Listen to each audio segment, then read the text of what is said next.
بخصوص البطولة. الصراحة مبسوط جدا على اللعيبة وعلى المجهود اللي عمله من أول ما بدينا البطولة دي. كان صعب أوي الصراحة، وبرضه هارد لك البنك الأهلي برضه عامل بطولة حلوة الصراحة.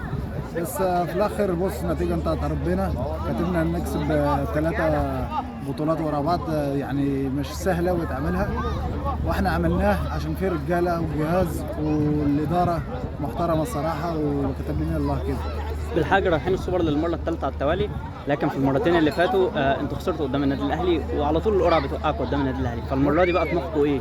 بص صراحة في السوبر احنا المرتين اللي رحنا لعبنا ضد النادي الاهلي، لعبنا ماتش يعني ممكن نكسب عادي جدا، وخسرتوا كورة. خسرنا يعني 2-1 وخسرنا بالحظ برضه. بس يعني السنة دي ان شاء الله رايحين بجهاز جديد ومحترم وعارف يعمل ايه، والصراحة الحمد لله دلوقتي مبسوطين على الكاس الرابطة اللي كسبناها. الموسم الجاي بقى والمشاركة الافريقية، خصوصا ان انتوا كنتوا قريبين الموسم ده، فبرضه المشاركة الافريقية هتكون في دماغكم. ايوه احنا اللي هدفنا يعني كابتن علي ماهر اول ما جه هنا اللي هدفه مع سيراميكا يعني نخش في البطولة افريقيا ان شاء الله، ومن السنة الجاية تبان ان شاء الله. ان شاء الله. تسلم.